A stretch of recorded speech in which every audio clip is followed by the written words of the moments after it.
Hi. It's been a while since I've done a Facebook Live, like a seriously long while. Hi. Life has been kicking in my butt lately. No. Let me rephrase that. My symptoms of complex PTSD have been kicking my butt lately. And I wanted to share about that. I wanted to explain a little bit more about how that happens, because I know most people don't get it. And I'm so grateful that most people don't have to get it. But memories and PTSD, they're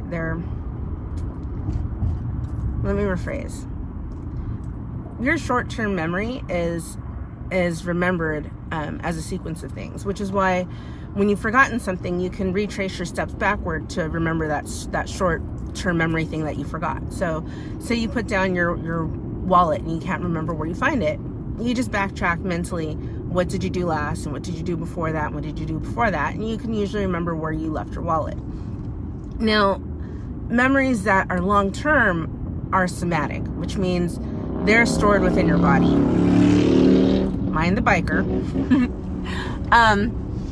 This means when something happens, you first see it and experience it. You see what's happening, you hear what's happening.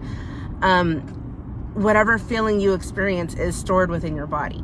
For me, that might be in my stomach. It might be in my calves when they're tensed and ready to run. It might be in my chest or straight through my back. These are, hi mom. These are memories that are stored physically in my body. Now, this might be something that happened when I was a little girl. Like, for example, what is an example? When I was little, I remember my dad working late hours, and he would work graveyard and he'd be home, but he was never really home. He was in his own place and space, and he was often writing his books. So late at night, he'd be writing his books, and he was working. And I remember being a little girl and in my bed, and it was cold. And I purposely laid on top of the blankets because I wanted him to come and tuck me in, which I didn't communicate, and he didn't know when he was in his own world, so he couldn't be present for me in that way. And I was freezing. I was cold. And being as cold as I was, I felt that in my arms. I felt that in my chest because it was a feeling of loneliness. It was a feeling of not being acknowledged. It was something that didn't feel good. And that's where those memories are stored. So when I think back to that, if I pay really, really close attention, not just to the sequence of things that happened that night, but how it felt, I can feel it here. Now, the only way to get rid of that feeling is, quite honestly, to face it again, that feeling, that same situation, and experience a different outcome. So why this is important. I'll bring it back to my dad again. I love him dearly. When he was in Vietnam, he experienced extreme trauma.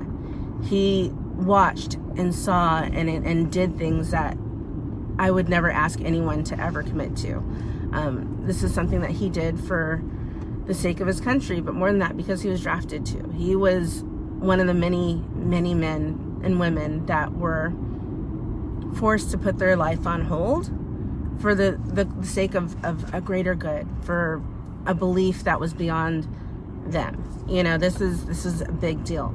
And the fact that he went to war and experienced this means he's got a lot of trauma within his body. Growing up, he would often watch war movies, and he would connect with war buddies because that feeling of that trauma is as fresh in his mind as if it were yesterday. That immediacy of it just happening will not go away. It's not possible for it to go away until you deal with it, until you treat it. You can divert your attention, but until you process it and get through it, it's still going to be very, very fresh. So that being said, my experiences of late, having been in my own situation through marriage and many relationships, of being under coercive control, which is it's not like domestic violence is one of those things that's immediate and direct, and it happens once or it happens every day immediately like that. It's small things that build and build and build, and those small things are every day, and they're so minimal that most people would think that you're crazy. That's the whole point of it. Is that it's small ways to limit someone's ability to do and be and experience life as they would on their own terms. It's things like saying, I don't want you to wear a certain thing, or I don't want you to go a certain place, or you can't spend money on that thing that you want to spend money on. And it never sounds specifically like you just can't do that at first. It's coercive. It's gently coercive, as in, you know, honey, I don't like the way you act when you're with certain people, or I don't like the way, I don't feel that you're thinking of the family when you're spending money on these things that you want to spend money on. It never ever sounds like you don't have control. It just becomes you don't have control. So as far as what I've experienced recently, it's been small little steps that within my body, I feel like being back in the situation I was in where I didn't have control of my life. And it's been one of those things that, having the experience I have, I know exactly what I've been through. I have the words for it. I've been through the therapy that tells me I have the words for that. As I know what I'm facing. And I know that what I'm experiencing is not okay. What I'm experiencing is not in my head. It's literally in my body. But there's also a disconnect. It's funny. I'm a firm believer you should listen to your gut. But I also understand that your gut will lie the fuck to you when you have PTSD. Your gut, your body will tell you things that are not true. Like, it'll say you're in immediate danger even when you're not. You'll hear a loud bang or a gunshot or a backfiring car or a helicopter that flies over suddenly. And your first gut instinct is, oh no, I'm dying, or I'm about to, or I need to run. And sometimes it's not true. It's important to connect with what you're feeling, experience it, know what you're feeling, and also look at your surroundings.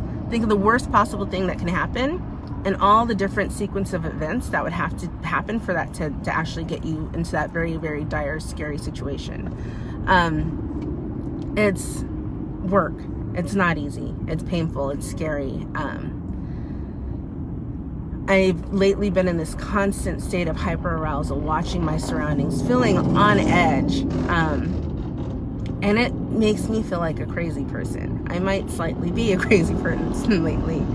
But I know what it is. And I absolutely know the steps I need to take to support myself, to offer myself self-love, to get out of the situation, to do what I need to do. So my point, because there's always a point, right? There's somewhere a point. My point is, trust your body for what it's telling you instinctively, but also look around for what the reality is. Do your best to make the match and connect. That's the most important thing to do with PTSD, complex PTSD, is to connect not just with your body and your senses in the present moment, but also to connect with others through communication, through understanding. You'll understand what you're going through. You'll be able to cope with what you're going through. And it's never, ever, ever important to worry about someone else's feelings when you need to take care of yourself. So at the end of the day, so important to make sure that you're taking care of yourself. You're checking in with yourself.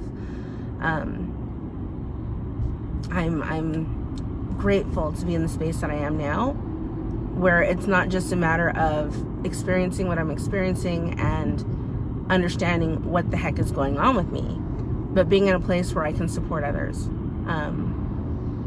I'm not the only one that deals with complex PTSD. I'm not the only one that's experienced coercive control and domestic violence. So again, trust your gut, get support where you need it, There's always a plan of action. You just have to take it. Understand that you're not crazy. Your body is literally trying to support you. Honor that, but also understand that what happened before will not necessarily happen again. And I guess that's it. Thank you. Have a great morning. Traffic is clearing up, so I'm going to pay attention now. Not that I wasn't. Bye. Oh, do epic shit. That was my thing, right?